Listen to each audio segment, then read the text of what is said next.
Shalom, mari saya mengajak kita datang kepada Tuhan, membawa korban syukur, korban penyembahan bagi Allah yang hidup, yang selalu ada bagi kita. Ini kerinduan kami Tuhan. Ku ingin selalu dekat, mendengar suara-Mu Bapa, lebih dari segalanya. Ku ingin mengenal-Mu, rahasia hati-Mu, hanya itu rinduku. Memilih-Mu bagian yang terbaik, selamanya tak akan terganti. Harta yang paling berharga hanya Kau Yesus selamanya.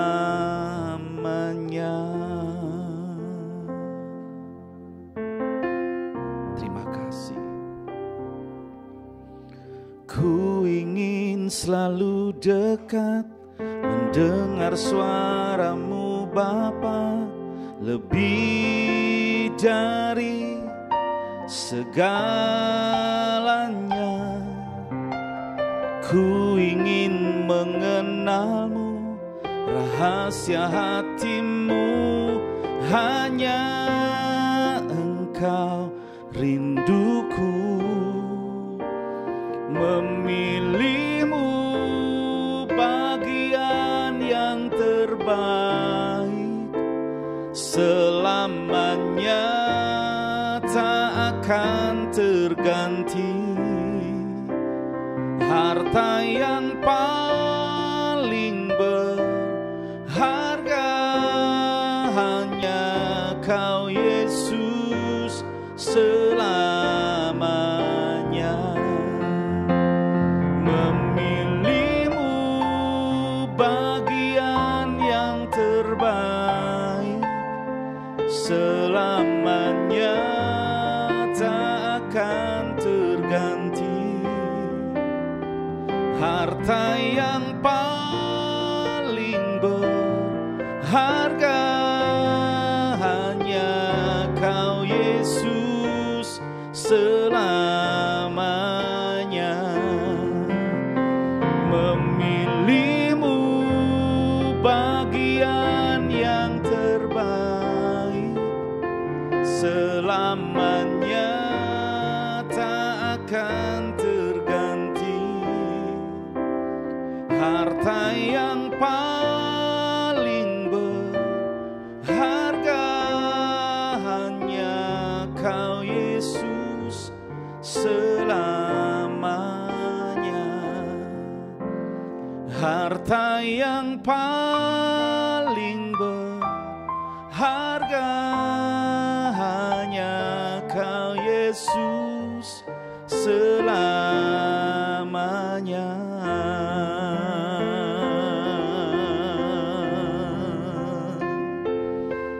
Kami rindu mengikuti-Mu seumur hidupku, menyembah Allah yang hidup, meninggikan nama Tuhan.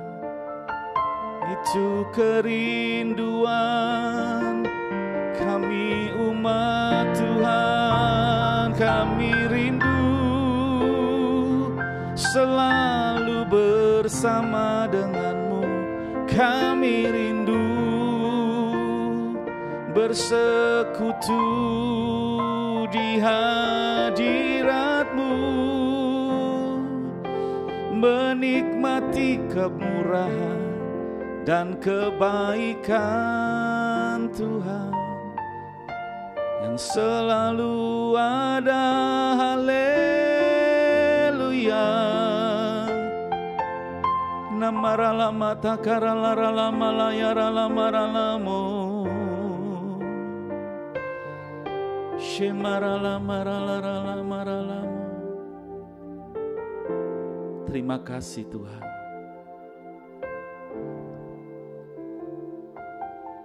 Memilih-Mu adalah hal yang terbaik dalam hidup kami. Dan kami rindu selalu dekat dengan Tuhan. Terima kasih buat hari ini Tuhan. Saatnya kami mendengarkan firman-Mu yang jadi kekuatan kami. Urapi hamba-Mu yang menyampaikan firman-Mu. Otoritas kuat kuasa-Mu penuh atas hamba-Mu.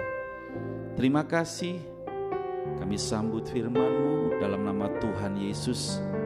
Kami berdoa dan bersyukur. Haleluya. Amin. Shalom, selamat pagi saya ucapkan dan selamat bergabung kembali dalam program Doa Pagi Online GKI Pondok Daud Solo.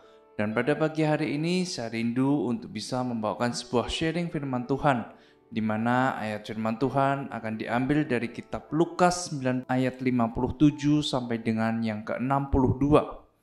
Lukas 9 ayat 57. Ketika Yesus dan murid-muridnya melanjutkan perjalanan mereka, berkatalah seorang di tengah jalan kepada Yesus, "Aku akan mengikut engkau kemana saja engkau pergi." Yesus berkata kepadanya, "Serigala mempunyai liang dan burung mempunyai sarang, tetapi anak manusia tidak mempunyai tempat untuk meletakkan kepalanya." Lalu ia berkata kepada seorang yang lain, "Ikutlah aku." Tetapi orang itu berkata, "Izinkanlah aku pergi terlebih dahulu menguburkan bapakku."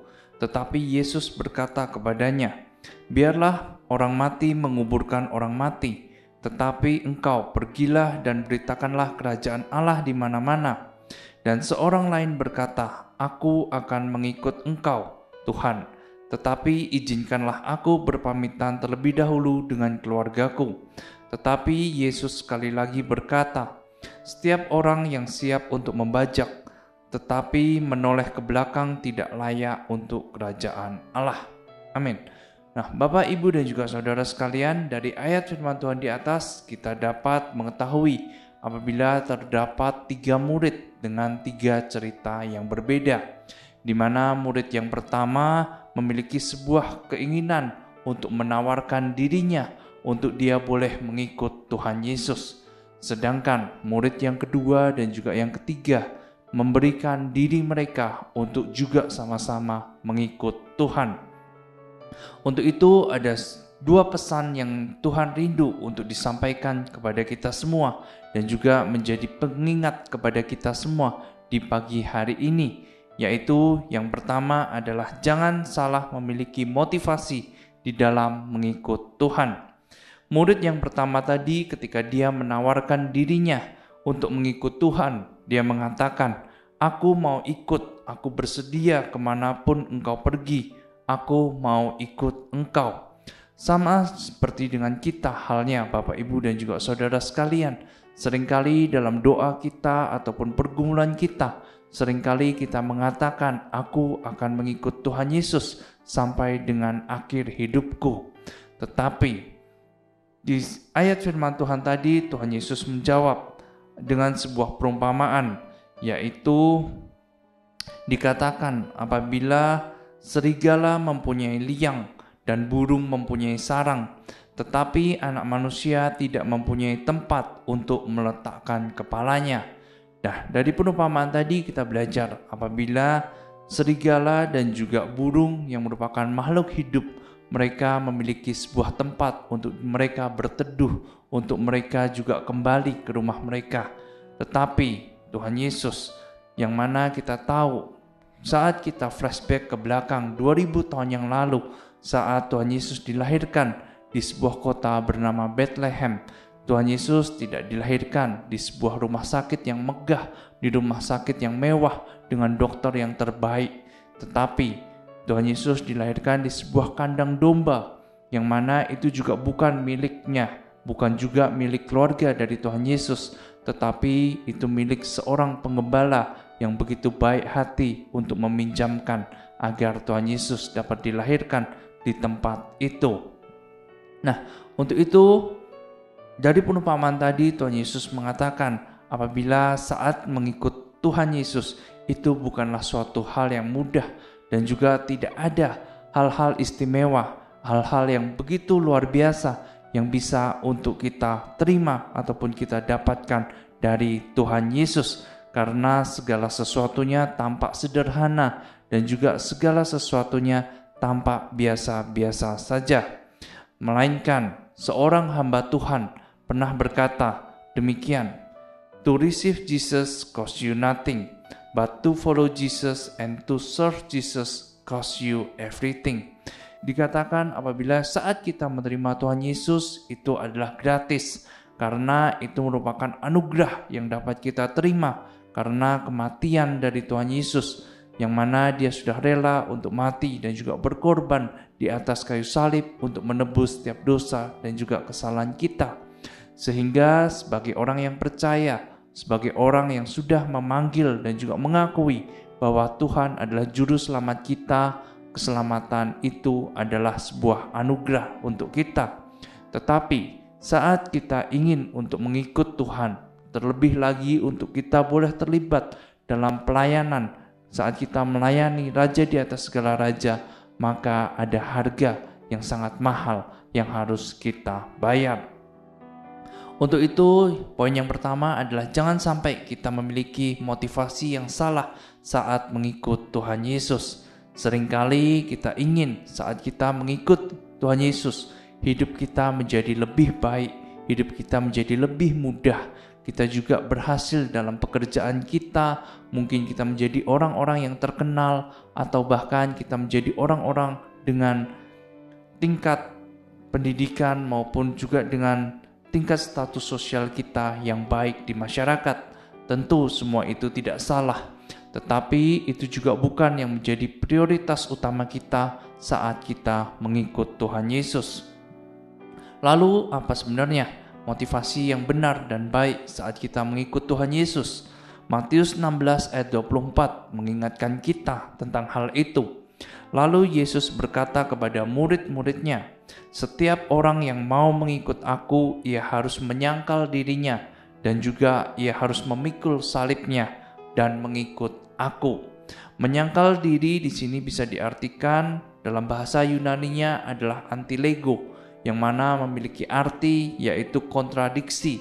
Sehingga menyangkal diri di sini adalah kita harus memberikan sebuah nilai ataupun sebuah value dalam setiap kehidupan kita, baik itu dalam kehidupan pekerjaan kita, keluarga kita, pendidikan kita, pelayanan kita, atau apapun itu bentuknya, yang mana itu melenceng ataupun tidak sesuai dengan ajaran-ajaran Tuhan, maka kita harus berani untuk bertindak. Kita juga harus berani untuk men-stop itu semua agar tidak menjadi sebuah batu sandungan dalam kehidupan kita. Lalu yang kedua, memikul salib.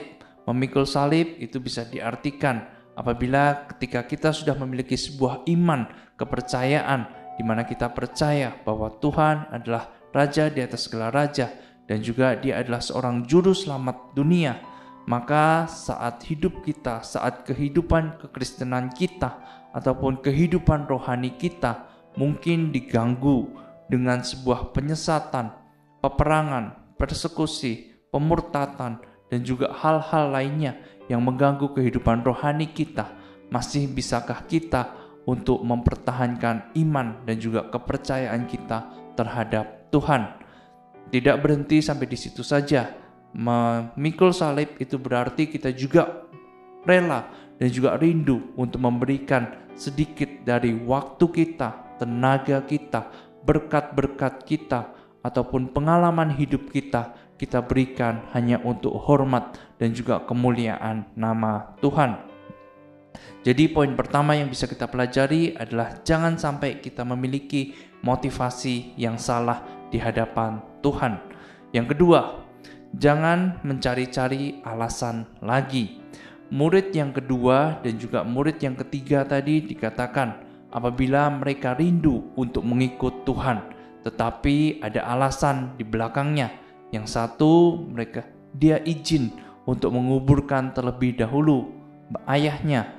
Sedangkan murid yang ketiga mengatakan apabila dia akan mengikut Tuhan, setelah dia berpamitan dengan keluarga mereka. Jadi inti dari dua bagian tadi adalah kedua orang tersebut mencari-cari alasan dalam mengikut Tuhan. Nah, Bapak, Ibu, dan juga saudara sekalian, seringkali kita juga menjumpai dalam kehidupan kita, bahkan dalam gereja kita, bahkan dalam pelayanan kita.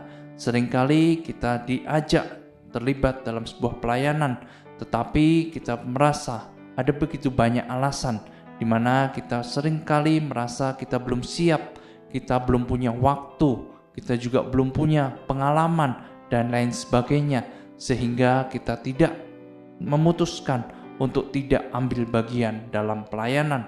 Atau begitu juga dengan hal-hal yang baik yang bisa terjadi dalam hidup kita. Seringkali ada begitu banyak alasan, ada 1001 alasan yang bisa kita berikan untuk kita tidak melakukan hal-hal baik dalam hidup kita. Tetapi firman Tuhan katakan akan ada upah, akan ada reward yang Tuhan akan berikan, dan bahkan Tuhan sudah janjikan dalam setiap kehidupan kita ketika kita melakukan setiap kebaikan maupun perbuatan baik, bahkan pelayanan kita, itu semua ada upahnya untuk kita boleh bawa menjadi bekal yang harum, menjadi bekal yang penuh dengan berkat di kehidupan kita yang akan datang. Dan ada sebuah kisah dari India, yaitu ada sebuah kepala keluarga yang bernama Nokseng, di mana dia harus menghadapi kenyataan, dia harus kehilangan keluarganya, dia harus mendapatkan tekanan, dan juga dia harus mendapatkan pengucilan dari masyarakat sekitar, bahkan orang-orang terdekatnya, ketika dia mempertahankan sebuah iman kepercayaannya kepada Tuhan, di mana keluarganya semuanya dihancurkan, semuanya juga dibinasakan. Tetapi Nokseng masih bisa berkata bahwa aku akan tetap untuk mengikut Tuhan dalam seumur hidupku.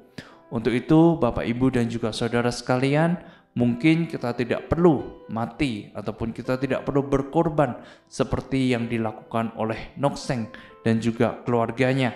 Tetapi maukah kita pada pagi hari ini kita mau dan juga kita siap untuk menyangkal diri, untuk memikul salib, dan juga kita memiliki motivasi yang benar dalam mengikut Tuhan. Dan juga sekali lagi, jangan mencari-cari alasan untuk pekerjaan maupun cara Tuhan dalam hidup kita. Mari kita persiapkan hati dan juga pikiran kita untuk kita boleh merespon setiap panggilan yang Tuhan sudah sediakan dalam hidup kita. Amin. Tuhan Yesus memberkati dan selamat beraktivitas kembali.